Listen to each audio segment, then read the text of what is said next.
I am impressed. I am very, very, very impressed. I am very impressed by ChatGPT. Yeah. What do you want more? In the recent years, the use of artificial intelligence has revolutionized many industries. Today we explore how artificial intelligence is changing the face of medicine. Meet ChatGPT, a large language model created by OpenAI. This AI has been trained on vast amounts of medical data and now is being used to support healthcare and improve patients' outcomes. ChatGPT has been a game changer for us in the medical field. Let's take a pause there. Everything I said right now was written by ChatGPT. I asked ChatGPT, write a YouTube video script about ChatGPT in medicine. And this is what it came up with. Interesting, right? Today we are going to put it to the test. I will ask a lot of questions, medical cases, anatomy, symptoms, and we will see how it handles. Let's start with something simple. What are the signs of COVID? The signs of COVID are fever or chills, cough, shortness of breath, fatigue, muscle or body aches, headaches, a sore throat or runny nose, nausea or vomiting, and diarrhea. Honestly, 10 out of 10. Not every patient has this, but let's read. It's important to know that not everyone with COVID-19 will experience all the same symptoms, and some patients may experience only mild symptoms or not at all. Very correct. I will give it 10 out of 10, but is the first question. It's an easy one, so let's see what it can do next. How do you treat COVID-19, for example? Let's see what it says. There is no medication for COVID-19 yet, so let's see what it will say. There is currently no specific antiviral treatment for COVID-19. Treatment is largely supportive and focuses on relieving symptoms. Yes. For mild cases, self-care measures such as rest, hydration, over-the-counter pain relievers can help manage symptoms. Very correct. It's important to know that COVID-19 is a highly infectious disease, and the best way to prevent its spread is through vaccination, wearing masks, practicing physical distancing, and good hygiene such as washing hands regularly. Again, 10 out of 10. Again, it's a simple question. Let's go next. Let's see what it's going to say. Let's ask something about urology, for example. Let's say an infectious disease like gonorrhea, for example, and the treatment, the doctor wrote azithromycin and you don't know how many pills you should take. Let's see what ChatGPT is going to say. So, what is the dose that should be administered to a man who has gonococcal infection? I know it's around 1000 milligrams, that's 1 gram. So let's see what it's going to say. The recommended dose of azithromycin for the treatment of gonococcal infections in adults is a single dose of 1 gram, 1000 milligrams. This can be given either as a single oral dose or as a single intramuscular injection. Very correct. It is scary accurate, but it's the third question. Let's see what it can do next. But for now, this is pretty good, to be honest. This semester, I learned about pregnancies and how to handle a pregnancy and miscarriage, etc. So let's ask, what are the symptoms of an ectopic pregnancy? Let's see what it's going to say. I'm sure it's going to be right, but let's see if it's going to handle this. So what are the symptoms of an ectopic pregnancy? An ectopic pregnancy occurs while a fertilized egg implants outside of the uterus, usually in the fallopian tubes. Correct. Abnormal vaginal bleeding or spotting, yes. Pelvic pain, yes. Pain on one side of the lower abdomen. Shoulder pain, yes, it can occur, shoulder pain. Dizziness, fainting, nausea, and vomiting. Wow. So it's important to know that some women with an ectopic pregnancy may not experience any symptoms or may only have mild symptoms. 10 out of 10? I guess it's very accurate. So fourth question, and it got it. So let's ask something about ophthalmology, for example. Retinal detachment. So what are the symptoms of retinal detachment? Retinal detachment is the separation of retina, blah blah blah, yes.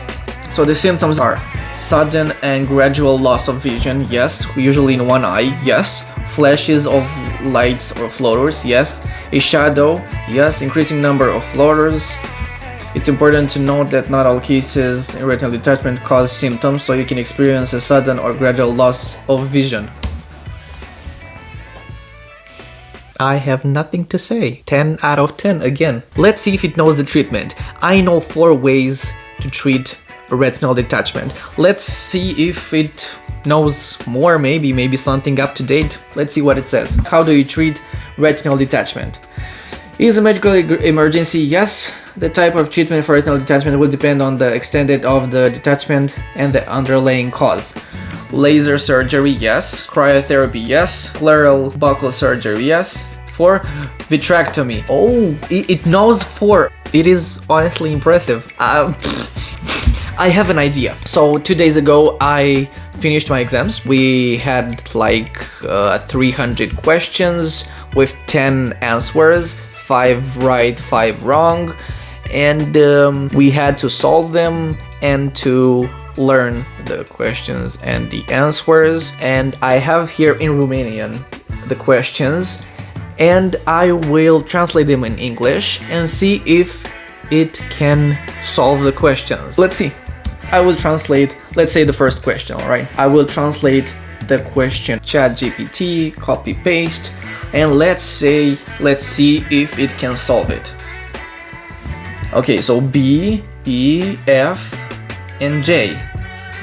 It got only 4, but there are 5. But it's still impressive, it got 3 answers correct. So let's do another one. I don't know, let's say, okay, this one, 21. Which one of these is a bacterial infection of the skin? Let's see what it says. Are bacterial skin infections a skin abscess, necrosis, tico, and gangrene? 4, again, only 4. A, D, F, and J. So it didn't say cellulitis is an infection of the skin.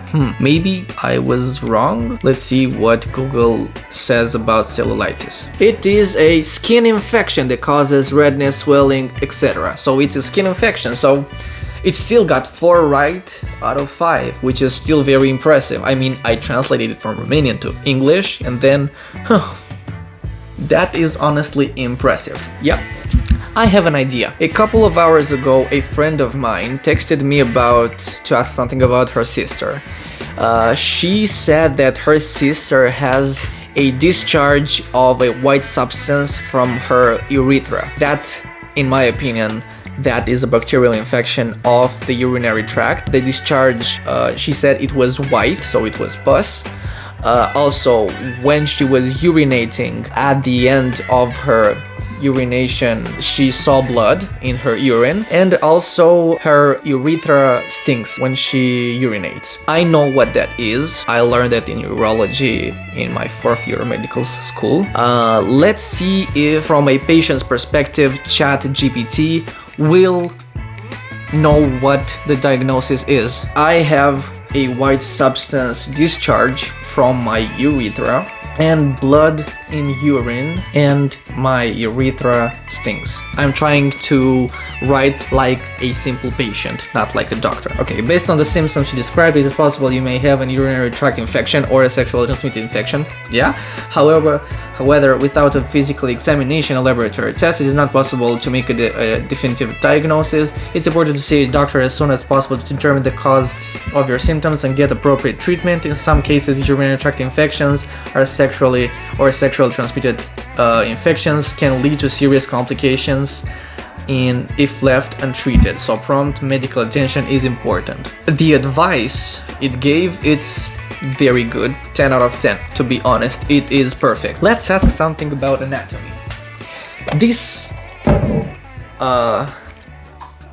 handsome man right here was my helper in my 1st and 2nd year of medical school.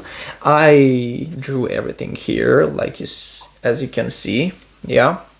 And let's ask something, I don't know, let's say this thing right here in the center of the skull. So it is called the Turkish sea of the sphenoid bone. Let's see what it says about it. So what passes through the Turkish sea of the sphenoid bone? Let's say what it knows about it. Turkish saddle, also known as the sella torsisa, I don't know how it's pronounced, is a depression in the sphenoid bone located in the center of the skull. It houses the pituitary gland, which is responsible for regulating several important hormones in the body. The pituitary gland is connected to the hypothalamus by the infundibulum, a thin stalk that passes through the Turkish saddle. What do you want more? Yeah. I am very impressed by ChatGPT. Yeah. My last exam was psychiatry. Let's ask something about a disorder, for example. Let's say, what is the treatment for histrionic personality disorder? Let's see what it can tell us about that. Okay, the treatment for histrionic personality disorder typically involves talk therapy, also known as psychotherapy. Yes, cognitive behavioral therapy is common used in psychotherapy, and that can be effective for histrionic personality disorder. Yes, in some cases, medications such as antidepressants may be prescribed to help manage symptoms. It's important to work with mental health professionals who has experience treating personality disorder and to be patient, as progress can be slow. 10 out of 10. That's exactly the treatment for histrionic personality disorder.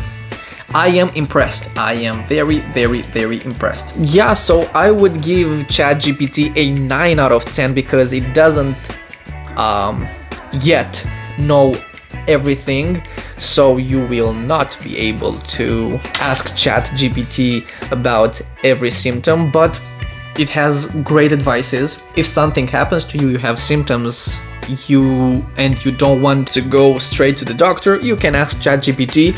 It will guide you to go to the doctor.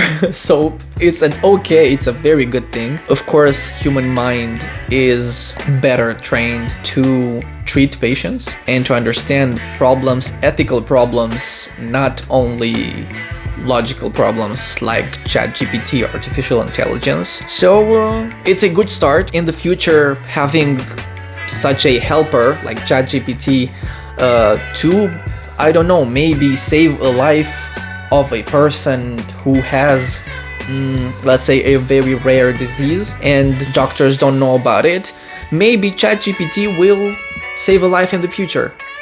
Let's hope so. If you enjoyed this video, please give it a thumbs up, subscribe to the channel, and maybe recommend it to your friends. Also, if you want to have some fun, click right here. If you want to see the latest video, click right here. Thank you so much, guys, for watching, and I will see you in the next one, and stay healthy and positive, and goodbye.